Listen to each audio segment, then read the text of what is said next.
Welcome to the world of Doctor Who, the Time Lord that explores the galaxy while on his time-traveling adventures.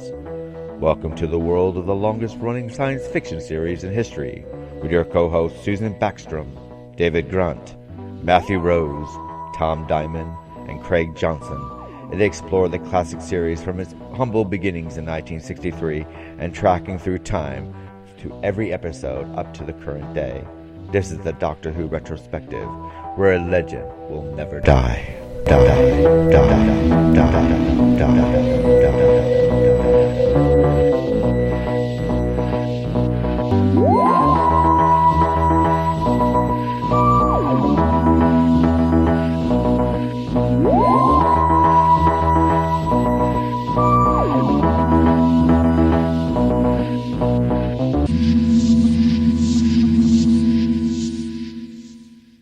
Hello and welcome to the Literary License Podcast, Doctor Who edition. Today I'm joined with Mario. I'm Ramona. Hello, how are you? Ramona and David Grant. So what's everyone been up to? How have you been, Ramona? Doing a lot of gardening, a lot of heavy lifting, chopping, and planting. Oh, nice. I've been helping my mum with the small pond we've got. We've been putting like little water features in and the pond plants, and we've got little frog spawn at the moment. So hopefully we'll have a little frog colony. That's if Grogu doesn't show up. And how about yourself, Mario? Well, I've been doing a lot more writing and I've just been reading Stephen King. So I've got the book Firestarter.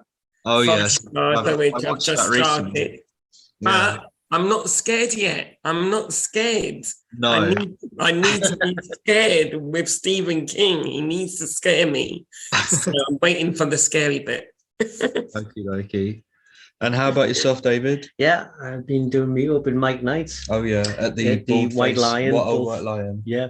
And also sort of doing a little bit of plastering, back to work again. I saw you in the local newspaper. Oh yeah, the festival in the Archer. Yeah, that's like our local rag in London, And there was it's classic. It's a bit corny. It was East Finchley's Got Talent. Yeah, and I went in the last moment. Like it was good fun, Yeah, there was a ventriloquist. There was two little girls were playing violin. They were great, And there was a young band came on. They were really good, 18-year-old playing Arctic Monkeys.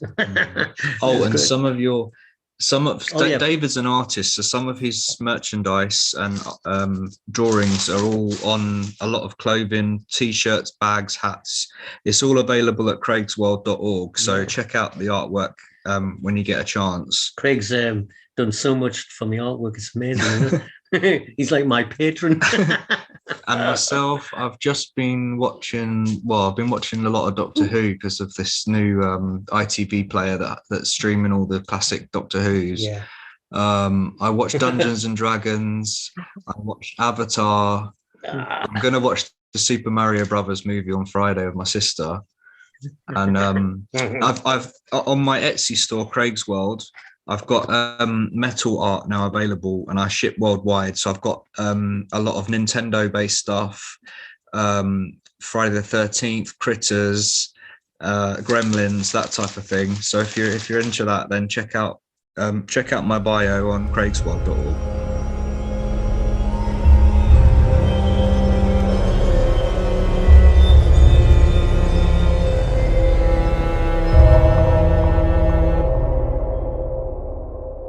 So let's get to the Reign of Terror.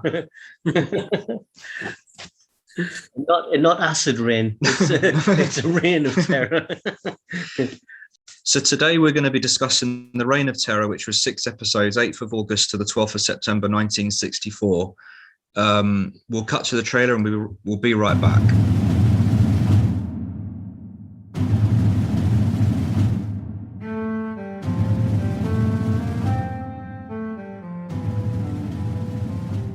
This is a synopsis for Doctor Who, The Reign of Terror, which aired the 8th of August to the 12th of September 1964.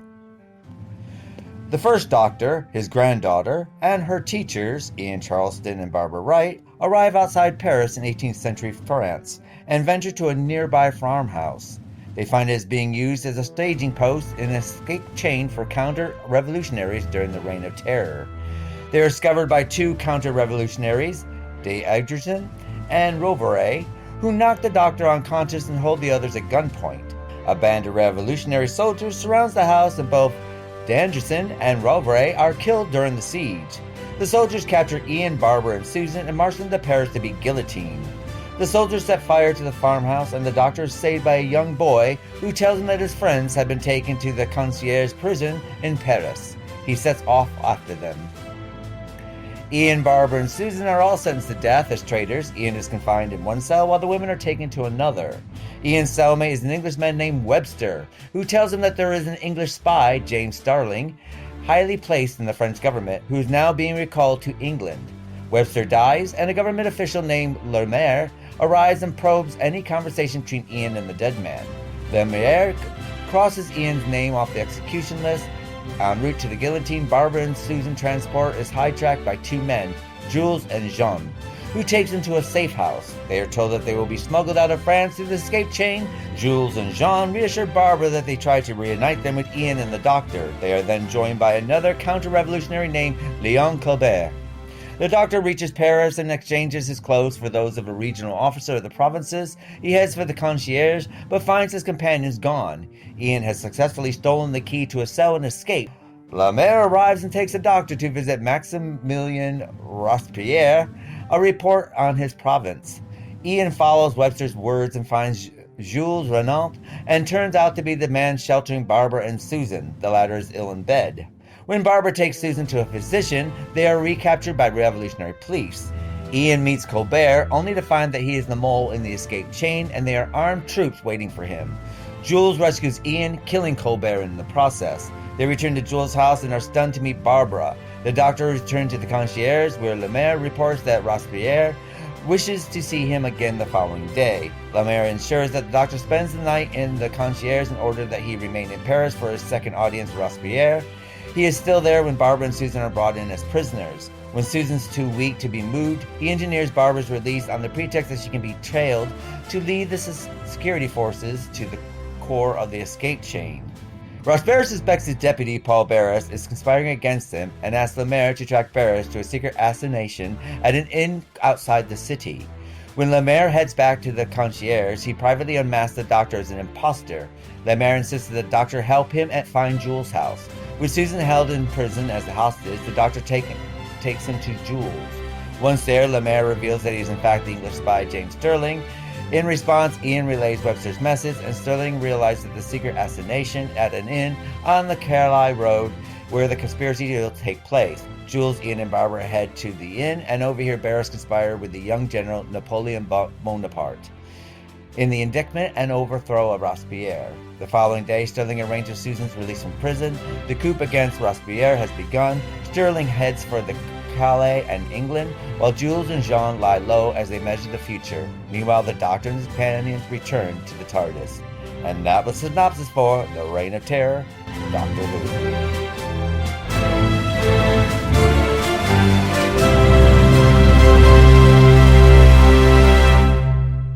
Hello and welcome back to the Literary License Podcast. Tonight we're discussing The Reign of Terror. So for opening thoughts, what did you think, Mario?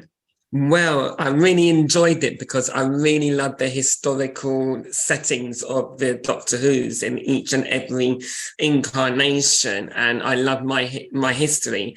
And this one for me was really good because although again 6 episodes long, and I really enjoyed it because it's I think if I got it right, the first 2 animated episodes of Doctor Who, episodes 3 and 4, if I'm correct.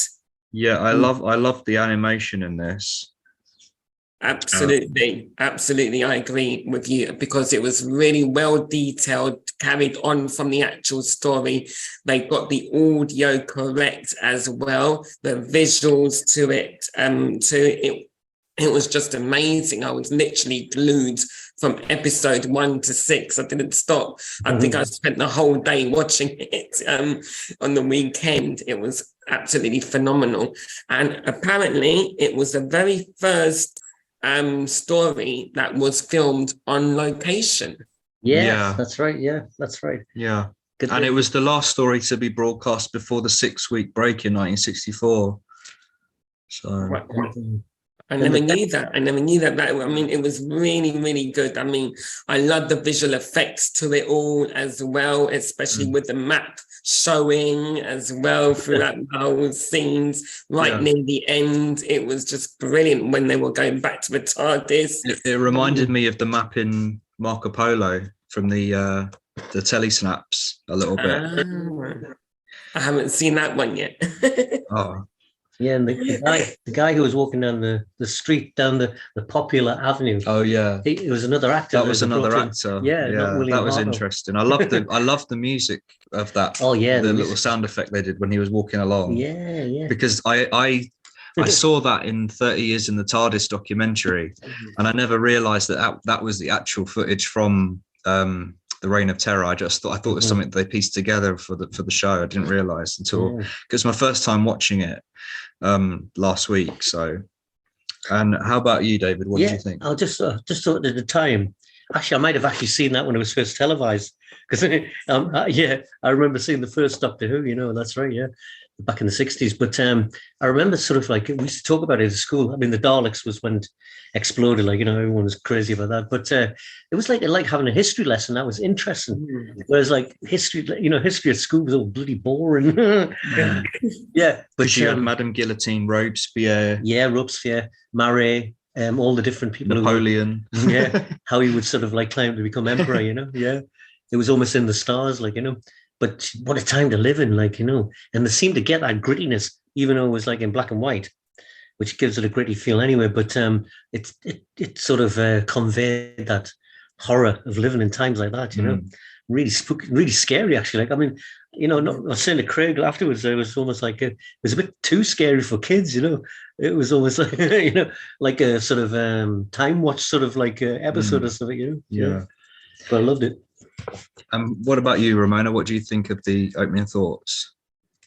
My opening thoughts are that as an American, the historical material kind of went over my head because they don't teach this kind of stuff in American schools, or they just touch lightly upon it. Yeah. Once again, lessons learned, or rather not learned, about jumping into other people's wardrobes. And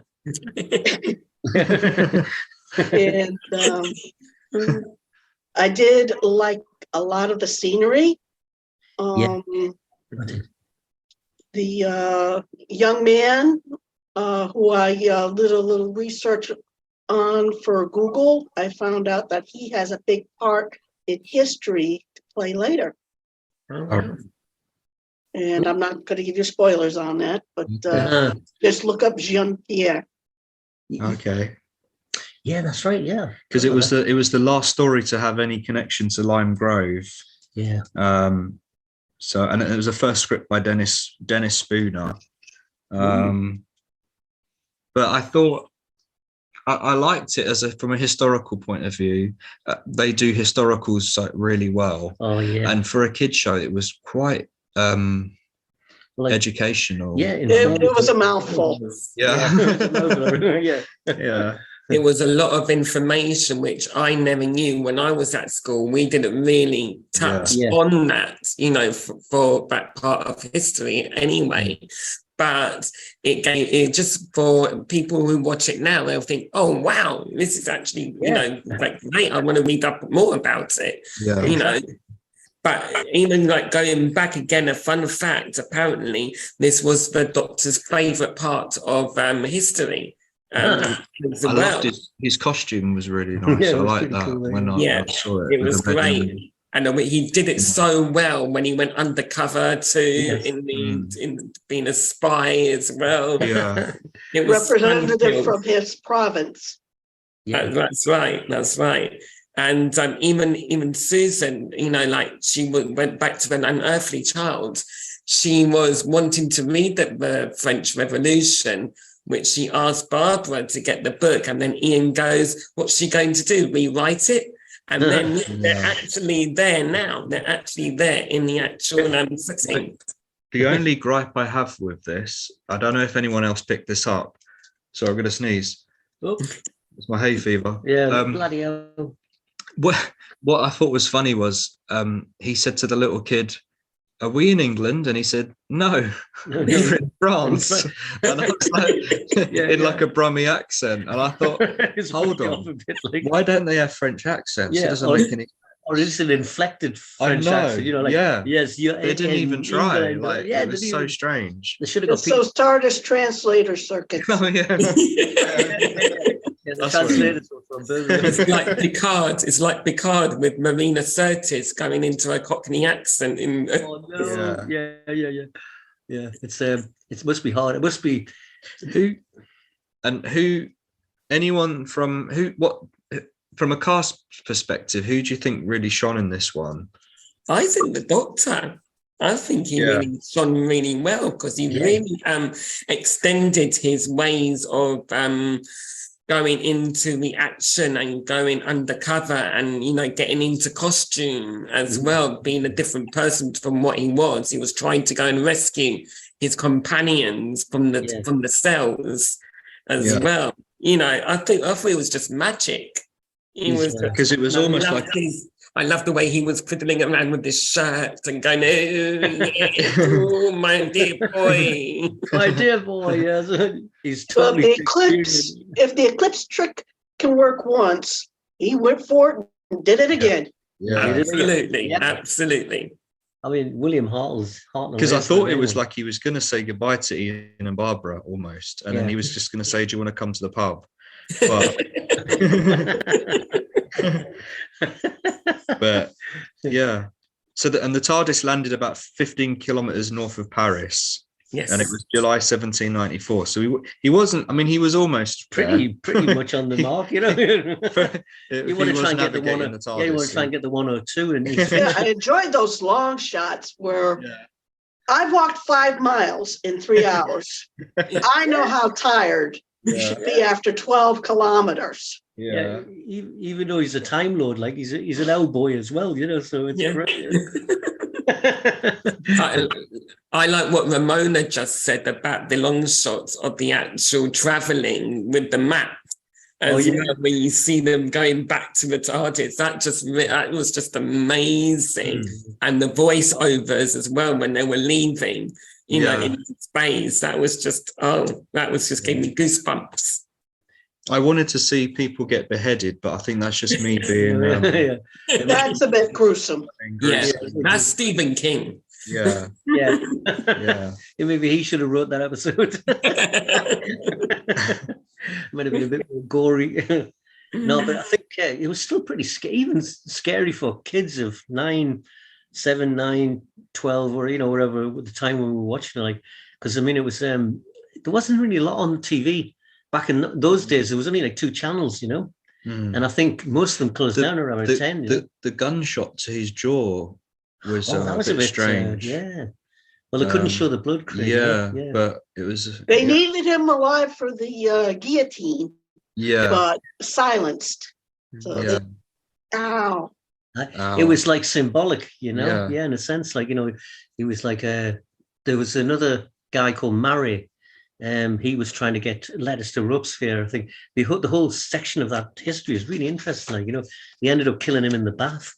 There's a great picture by Dave David in his line with his arm at the bath. It's quite an iconic picture, He was like one of the go-betweens, Yeah, really good stuff. It was strange that some of the episodes were destroyed by being burned by the BBC, but they kept. Yeah. I mean, episodes 4 and 5 no longer exist in the archives, but they chose to keep other random episodes. It was so strange. That's strange. Yeah, keeping like the first one and the last one. Yeah, I mean, there must have been an arsonist at the BBC at some point who just went around setting fire to old footage. I mean, I don't think they probably didn't have the foresight to see how iconic, Doctor Who was going to be. It was totally off the totally off the sort of scale. Like it's something else, Doctor Who, you know. Well, the viewing figures were coming up and down with this one. There was 6.9 for the first three, and it was 6.4, and 6.9, and then 6.4 again.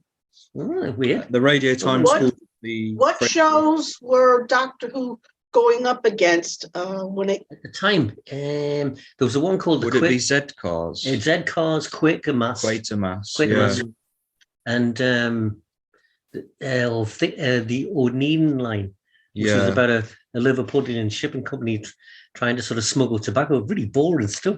I just think we still sit around the TV and try and choose a program to all watch, you know, but totally unique at the time. Like, you know, nobody really does that anymore. It was like Brian Proudfoot was the actor who dressed up as him and walked down that vineyard. Brian Proudfoot. Proudfoot, yeah. Yeah. You met They filmed it in Denham. Right. Gerrard's Cross. Bloody hell, you know. So. Yeah, Craig met Susan not so long ago, didn't he, Craig? The director, I saw on the documentary, the director he collapsed on set. I think he was taken unwell. Oh, yeah. Henrik Hirsch. He was what happened to him? He just got. I think he was just nervous, got exhaustion. Nervous exhaustion. You know? Yeah, and then I think Verity came in and did she take over or was it someone else? She appointed. I think it was the assistant director. Yeah, someone to helped continue out. with the. There was like a thing between her and the assistant producer that they managed to finish the show, but this guy was out of his depth. I think he was more into like art movie things. TV must be a different thing, you know. Yeah, it's like really kind of claustrophobic, you know. You're shooting in small areas, and I think with like Ramona was saying, when it's outside, there's more air to breathe, like literally, like, you know. I think it might have maybe that had a lot to do with it. But you know, the finished series, brilliant, you know. But waiting 6 weeks to watch it, you know. Nowadays we could just go straight on, you know, YouTube and check something out, like, you know. I think there was a patience. The level of patience back in the day was, you know, pretty good. Like we're a bit more sort of like, oh, look forward to that. Now you want it instantaneously, you know. Because both the female. Well, I figured there were other things to do other than the TV. You know, you had the bring in the firewood or the coal or exactly. do the laundry. If you didn't have a fancy wash machine, you know, it's a 5-gallon bucket and a mop handle. Absolutely, you bang on. You know, I mean, I'm a lot old news guys, you know, but I mean, it was like a tin bath on the back door. You know, we had like a cold room for the pantry, which was like the original fridge. You know. But reading, we used to do a lot of reading, you know, when I was kids. What was it like when you was watching Doctor Who on the telly on Saturday night? It was bloody scary. I mean, I remember the first time. I remember have to wait a week to see the next episode. So you were hooked, you know. The cliffhanger must have. Everybody really talked about it at school, you know. Yeah. The Daleks was the turning point. I think that just freaked everybody out, you know. But waiting the whole week, you sort of kind of looked forward to it, you know, and we all discussed what was going to happen or how we thought it might go, you know. I think actually, now you make me think, there was a friend of mine at school who did his own Doctor Who comic, you know, just by drawing it, you know. Oh, yeah. And you know, and he used to bring it into school and we'd all read it, like, you know, great, you know. I remember pretending to be a Dalek in the school playground. Oh, yeah. After seeing Remembrance of the Daleks in 1988. Yeah, you know, the plunger for the sink. You know, used to walk around with that, like, you know, and a torch, you know, exterminate. We were pretending to be the Dr. Ace and Mel in the playground as well, Craig. You know, running around. I'm really gutted because my friend Ray Polhill, who's from Corrie and EastEnders and what is it, 2.4 Children. Yeah, he met Bonnie Langford at the weekend, and I didn't really. Wow! I could have come and met her with him, but I just didn't know about it. She's iconic, you know. So. She is. I met her a couple of years ago. She's absolutely lovely. She's really nice, yeah.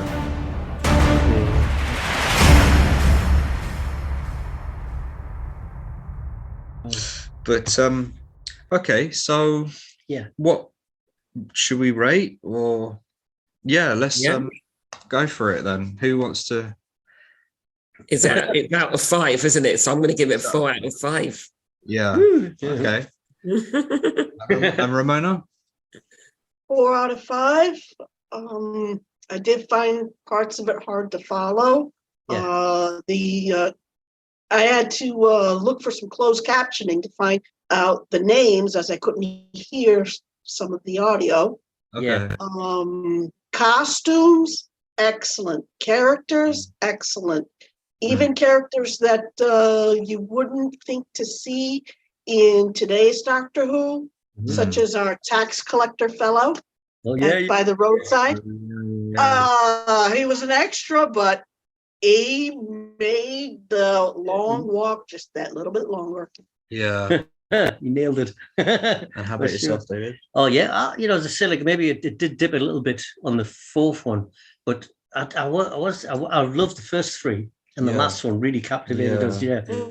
But obviously we're trying to play it out, and your attention span's different these days, So maybe you want something more instantaneous, whereas like they played it almost like a novel, like reading a novel.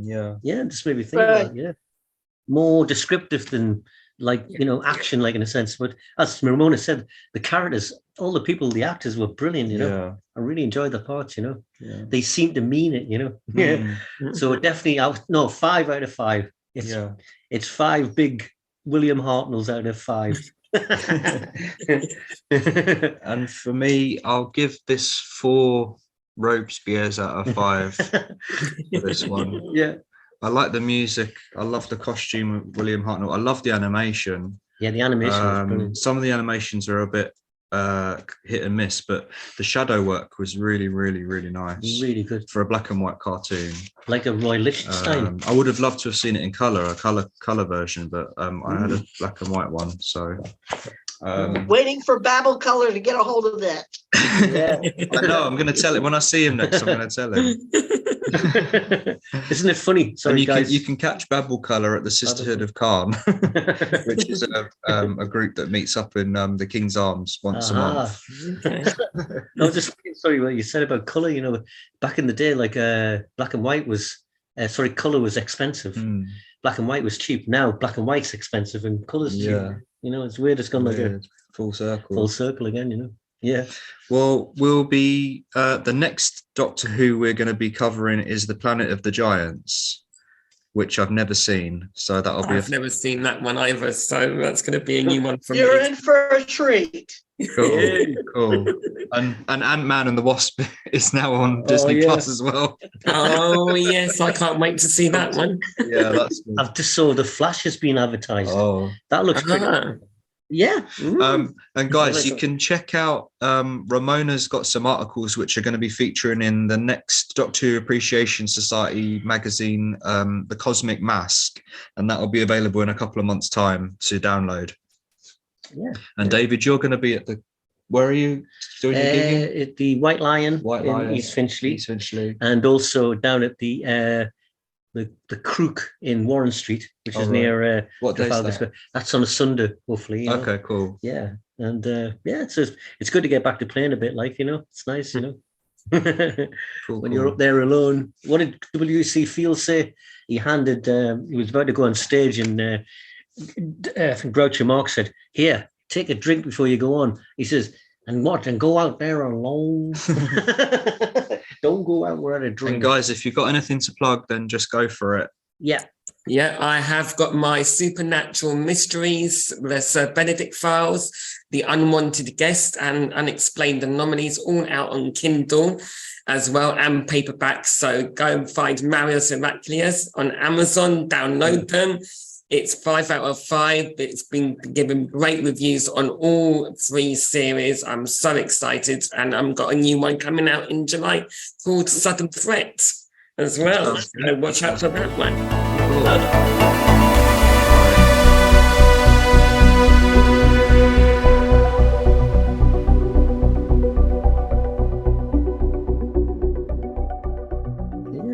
All right, guys. Well, Ramona, have you got any links for your Facebook groups? The TARDIS Training Academy. Guys would like to join that. I got a hold of some interesting reading material about 10 years ago. Yeah. And it's thanks to Will B. Smith and another author. I do a lot of written material from that.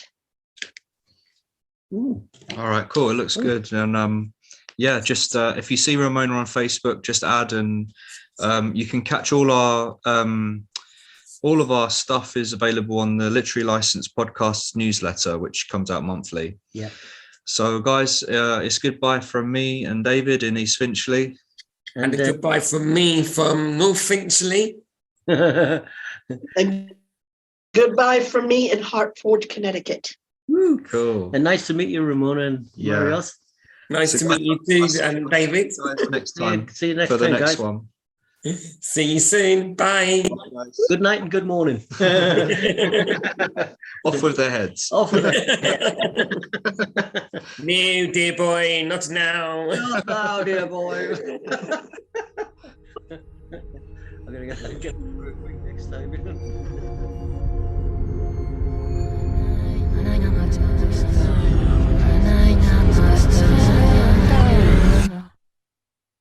Esta mañana me he levantado.